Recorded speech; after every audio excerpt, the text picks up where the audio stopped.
سيطرة على منتصف الملعب، فقط السيطرة حتى على الأعصاب. هنا يوب يونغسو في الانفراد، وهنا السادس في الدقيقة السادسة عشر. في الدقيقة السادسة عشر سادس للهلال، هدف في كل دقيقتين. ايش يبغى الجمهور أكثر؟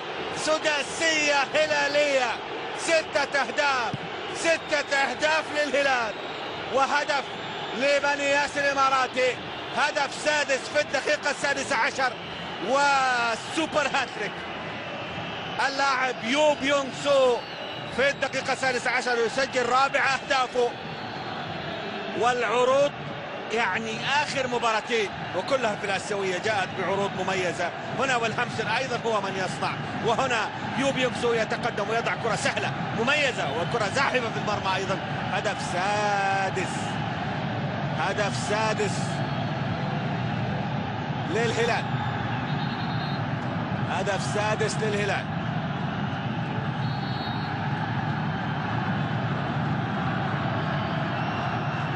الجمهور وكما كانت الحملة قبل بداية المباراة تقول الملذ يهتز بتواجد